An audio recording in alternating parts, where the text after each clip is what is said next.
हेमंत सोरेन काम कर रहे हैं, ये नाम का हेमंत सोरेन रह गए हैं। ये काम कर रहे हैं, ईसाइयों के लिए काम कर रहे हैं, ये मुसायत के लिए काम कर रहे हैं, तो निश्चित रूप से इनका नाम भी बदला जाना चाहिए और इनका नाम हेमंत एडवर्ड अंसारी होना चाहिए। तो हिम्मत है नहीं, आप कह सकते हेमंत है तो दलालों में हिम्मत है, हेमंत है तो अतिक्रमणकारियों में हिम्मत है। जहाँ जोला और आदिवासी के बीच का बात आएगा तुरंत जोला का फेवर ले लेते हैं। तो आपके अंदर नाम का खली रह गए, आपके दिल दिमाग में तो ईसाइयत और मुसाइवत का राज हो चुका है। तो निश्चित रूप से हेमंत बाबू आप अपना नाम बदल लीजिए।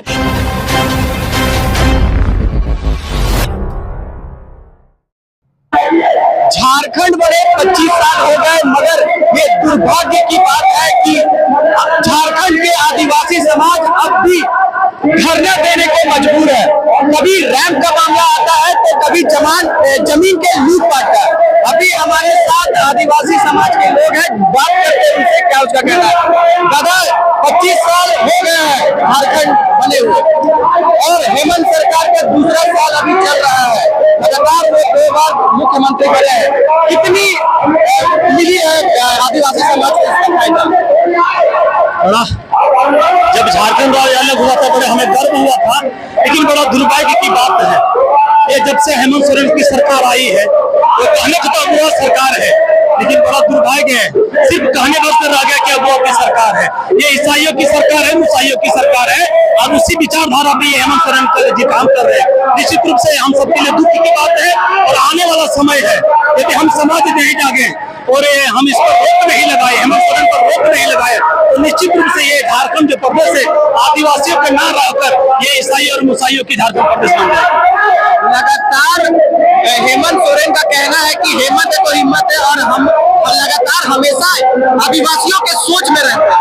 नहीं, हेमंत है तो हिम्मत है नहीं, आप कह सकते हेमंत है तो दलालों में हिम्मत है, हेमंत है तो अतिक्रमणकारियों में हिम्मत है, हेमंत है तो मतलब जितना भ्रष्टाचारियों में हेमंत है।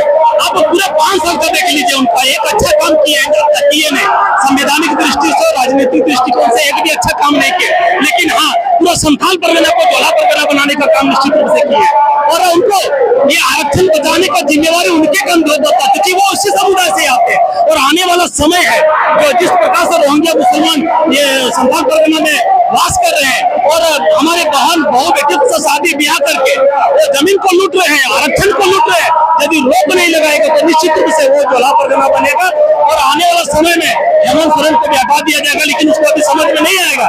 जब तक वो समझ में आएगा तब तक देर हो चुका होगा, इसलिए उसको हम लोग जगाने आए हैं कि जाके हेमंत, ये तो आने वाला समय में आपके बुद्धिहीनता के कारण ये समाज ये संथाल परगना जोला परगना बन जाएगा। क्या कहेंगे, आदिवासियों ने ही उन्हें चुना है, गद्दी पे बैठाया है, तो क्या लगता है ये कह सकते हैं कि उनको आदिवासियों का विरोध नहीं रहता है? निश्चित रूप से आदिवासियों के बीच एक सेंटिमेंट फैलाया गया था कि हेमंत है तो हिम्मत है और हेमंत आदिवासियों के बीच में से है, आदिवासी सरकार बनेगी।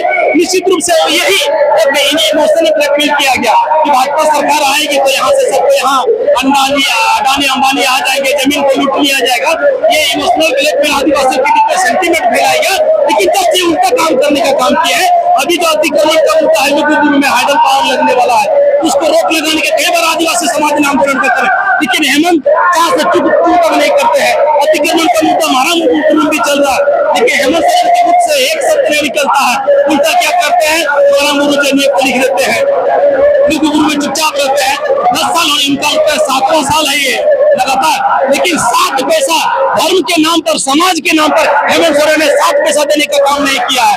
हाँ, सेंटिमेंट रूप से ब्लैकमेल करने का, समाज को दिग्भ्रमित करने का काम किया है। वो संवैधानिक रूप से नहीं, वो चर्च के इशारे पर गाइडलाइन हो रहे हैं और चाहते हो ये ईसाइयत को प्रदेश बनाना चाहते हैं और ये हमारा जो असली सपना समाज है उसको खत्म करना चाहते हैं और यहाँ चर्च और मस्जिद बनाने का काम करना चाहते हैं, तो आगाह करना चाहते हैं। आज ये हम लोग सिर्फ ये ट्रेलर दिखाने का काम कर रहे हैं, ये मंदा आगाह हो जाइए, आपको आगाह करेंगे तो आने वाला समय में आपके विरोध में आंदोलन करने का काम करेंगे, गुलाम करने का काम करेंगे। और जिस प्रकार से हम लोगों ने, हमारे पूर्वजों ने अंग्रेजों के विरुद्ध में तीर धनुष निकाला था, जरूरत पड़ेगा तो आपके खिलाफ भी तीर धनुष निकलेगा, इसमें हम लोग चुकेंगे नहीं। निश्चित रूप से हेमंत सोरेन विशेष समुदाय पर, विशेष क्या जोल्हा पर ज्यादा मेहरबान है जी।